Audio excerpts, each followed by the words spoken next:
तो दोस्तों ग्रो ने अपने क्वार्टर थ्री के नंबर को डिस्क्लोज कर दिया है। तो चलिए देखते हैं क्या है क्वार्टर थ्री के नंबर्स के अंदर। डाटा मिलियंस में मैं आपको क्रोस में बता रहा हूँ।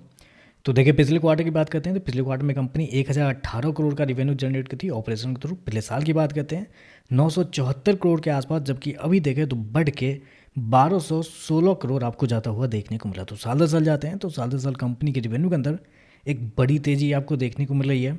लगभग बोल सकते हैं आप 26% के आसपास का जंप है कंपनी के रिवेन्यू के अंदर साल दर साल। जबकि क्वार्टरली बेस पे जाते हैं तो क्वार्टरली बेस पे भी कंपनी के रिवेन्यू के अंदर तेजी आपको देखने को, यहाँ पे भी देखें तो लगभग 20% के आसपास का जंप आपको देखने को मिला है। तो कंपनी के रेवेन्यू देखें तो आपको साल दर साल क्वार्टर क्वार्टर बढ़ते हुए देखने को मिल रहा है। हालांकि मार्केट का मानना भी था कि कंपनी के रेवेन्यू के अंदर तेजी आपको देखने को मिल सकती है, लेकिन इतना बड़ा तेजी देखने को मिल सकती है ऐसा मार्केट का मानना नहीं था, क्योंकि लगभग 1020 करोड़ के आसपास का मार्केट का अनुमान था कि कंपनी के रेवेन्यू आपको बढ़ते हुए देखने को मिलेंगे। लेकिन यहाँ पे देखें तो रेवेन्यू बहुत ज़्यादा बेहतर आपको देखने को मिल रहा है। चलिए कंपनी खर्चे क्या वो देखते हैं। तो देखिए पिछले क्वार्टर में कंपनी 432 को खर्च की थी। पिछले साल कंपनी को कुछ फायदे हुए थे एम्प्लॉय बेनिफिट के नाम पे, कंपनी को 317 करोड़ का फायदा हुआ था।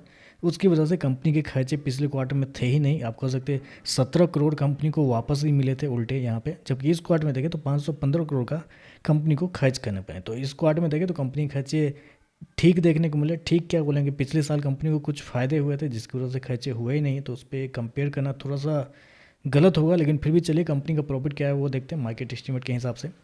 तो देखिए पिछले क्वार्टर में कंपनी 471 करोड़ के प्रॉफिट में थी। पिछले साल 757 करोड़ के आसपास का प्रॉफिट, जबकि अभी देखें तो कंपनी का प्रॉफिट 546 करोड़ आपको जाता हुआ देखने को मिला है।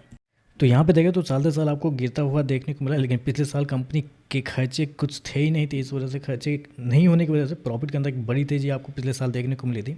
तो वैसे में देखें तो साल दर साल गिरावट है कंपनी के प्रॉफिट के अंदर। लेकिन क्वार्टरली बेस पे जाते हैं तो क्वार्टरली बेस पे कंपनी के प्रॉफिट के अंदर तेजी आपको देखने को मिल रही है। लगभग 16-17% के आसपास का जंप आपको देखने को मिला है। तो क्वार्टरली बेस पे बढ़ा है, लेकिन साल दर साल गिरता हुआ देखने को मिल रहा है।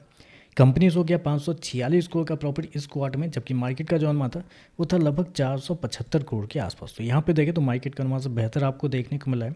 ऐसे में अगर कंपनी के मार्जिन की अगर बात कर लेते हैं तो पिछले साल कंपनी का जो मार्जिन था वो था आपका 77.69% के आसपास।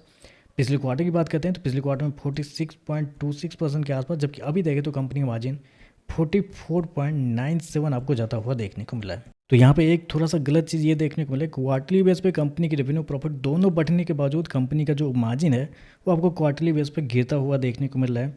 तो नंबर एस्टीमेट से बेहतर है, लेकिन मार्जिन आपको क्वार्टरली बेस पे गिरते हुए देखने को मिले, वो थोड़ा सा यहाँ पर नेगेटिव देखने को मिल रहा है। ईपीएस की बात करते हैं, पिछले क्वार्टर में 0.79, पिछले साल 1.38, अभी देखें तो 0.89 आपको जाता हुआ देखने को मिला है। तो ओवरऑल लिखा जाए तो नंबर अच्छे हैं, कंपनी के रेवेन्यू प्रॉफिट दोनों बेहतर आपको देखने को मिले, लेकिन मार्जिन थोड़ा सा क्वार्टरली बेस पे गिरता हुआ देखने को मिला, वो थोड़ा सा यहाँ पे नेगेटिव है। बाकी देखते हैं मार्केट इस पर कैसे रिएक्ट करता है। वीडियो पसंद आए तो लाइक कीजिएगा, साथ में साथ चैनल को सब्सक्राइब जो कीजिएगा। धन्यवाद।